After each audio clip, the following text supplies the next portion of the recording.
Storms never stop.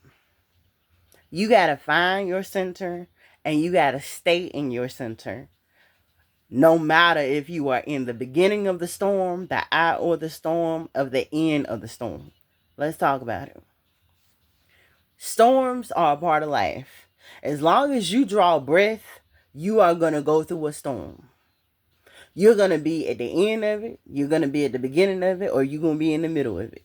But having your peace, that's your center. You got to stay peaceful.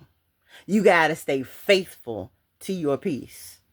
When you have peace, a peace that surpasses all understanding, you can battle any storm. You can walk through any storm. You can be out in the rain and never get wet. You can be in the fire and never burn. You can be experiencing hurt and pain and tragedy and trauma, and you can heal from it, and you can learn the lesson from it, and you can get the gift from it, and then move yourself right on up out of it. I have written at the top of my vision board. Literally, I'm going to tell you exactly what it says specifically. When you have learned your lesson, get out. And I put that on my vision board because along the way, sometimes you can get lost.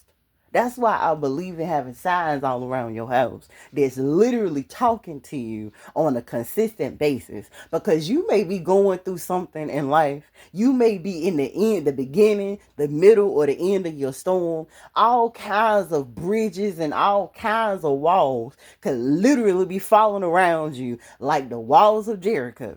Literally. And you need something. You may not always have somebody.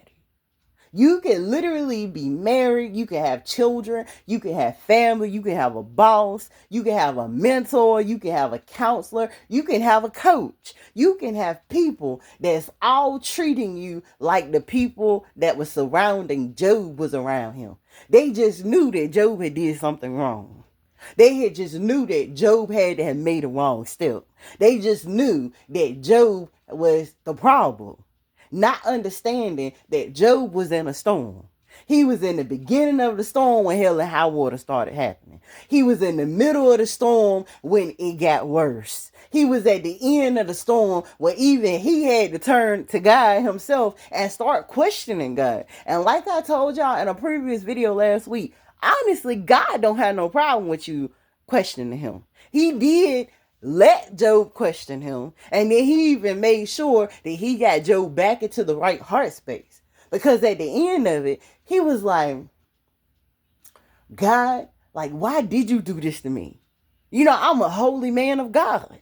Everything I do for you. Even in the midst of all this, where you don't took my family, you don't took my house and my home, you don't took my health, you don't took everything from me.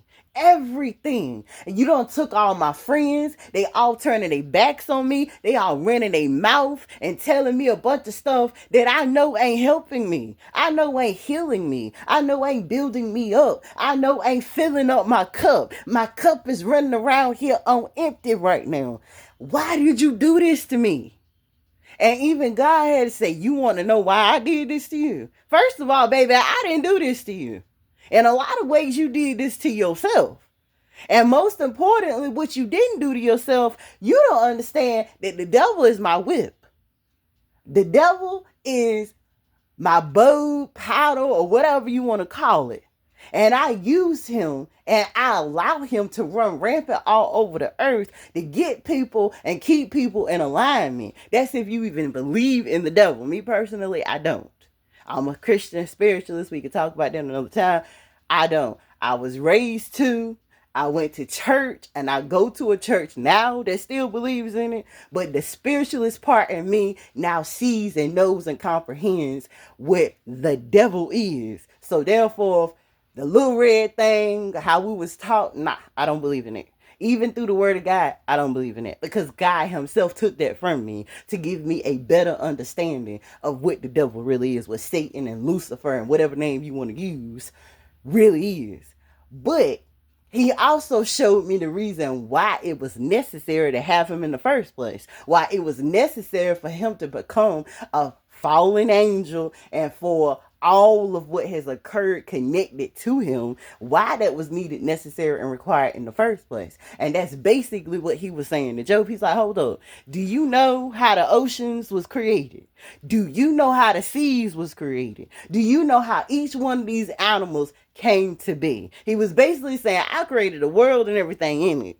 I did that. Like, I'm that dude. I'm that dude.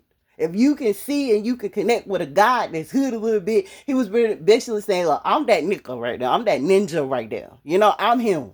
I'm that person that built all this around here. And you think you got the right to question me? Hold up, I know what you done been through. I know, because I was there with you when you was going through it. I was there with you before it happened. I'm here with you while it's happening. And I'm going to still be here after it's over. So don't you ever come at me and sun me. Let me tell you the reason why I allowed this to happen in the first place. Because I know that you belong to me. I know that I belong to you. I know that I live in your heart. I knew that out of all these trials and tribulations you done gone through, all these houses burning, these walls falling, all these naysayers around you. And even if out of all the other reasons why I allowed it to happen, I also happen to show you who these people are you got around you, who this wife is you married to, who these friends are. They out here in these streets treating you less than a dog and saying I'm the one that's doing it to you. Even you started to believe that I was doing it to you. Why? Because you had all these people around you that did not need to be around you because they were not vibrationally compatible to this new house I'm about to give you. They were not vibrationally compatible to this new money I'm about to give you, to these new children I'm about to bless you with, and everything else that I'm going to give you. And I needed to get all them people from around you because guess what? Now with this new life that you got, you remember how them people talk to you. You remember how these people treated you. You remember, and that's what I needed. I needed you to see who and what and where you got connected and attached to you. So that's the reason why I let all this happen. I knew that you already belonged to me and I already belong to you, and I am your God, and you know that I am God. I had to remind you at the end because you went through those storms. But now that you done learned them lessons, come on out. Now let me heal your body and make it stronger than it's ever been. Now let me make you richer than you ever was. Now let me take you to some places you ain't never been before. Why? Because now you got everything you have in you that you needed in order to have this elevation. You couldn't have this new house unless I took the old one. You couldn't have this new money unless I got rid of the old animals that gave you stronger, more viral, and more expensive animals. You couldn't have a stronger lineage unless I killed all them children and gave you a brand new set of children. Ones that were more faithful, more loving, more loyal. Somebody that could actually hold up your family name and take your family name to a whole other place that it ain't never been and it never would have been unless I allow all these things to happen to you. And the reason why God is having me say it to you right now is because the same thing is going on for you right now. That's the storm you're going through. That's what you need to know. That's what you need to experience. And that's what you need to see. If the walls of Jericho is falling around you right now, if you on fire right now and you feel like your skin is about to fall off, if you feel like your head is about to fall off your shoulders, you are in proper place and positioning right now for you to understand the reason why it's happening. All you have to do during the middle of it, the end of it, the beginning of it, all areas of it, you gotta stay peaceful. Because after this storm, you're gonna get another one. Because elevation, that's what you are meant to have. And you cannot elevate without a storm. You can't have a better house without a storm. You can't have a better car without a storm. You can't have better friends without a storm. You can't have better family without a storm. You can't get these people, places, things, circumstances, and situations from around you for good until you can see what they are. And a storm is what shows you. And it ain't always going to be a process where you got to lose everything. Sometimes you just got to lose versions of yourself. Pieces of yourself need to die. Some of those things going on in your mind, your body, your spirit, your soul, if you got some mental illnesses, they need to come under the subjection of God. If you have hurt and pain and tragedy and trauma and stuck emotions and generational curses and generational chains, all that stuff need to come under subjection of God. And the only way for it to be that way and for you to live through these storms and live with a smile on your face and live in peace and in grace and in mercy and receive all of God's favor is if you stay in your place of peace. You have to stay in a place of peace. You got to figure out what the trigger is for your peace. Just like you need to know what the trigger is for your blessings, for you to receive your manifestations. I know what my trigger is. It's God and it's anger. When something or somebody pisses me off, when somebody tell me I can't do something, when somebody tell me they not going to help me, when somebody,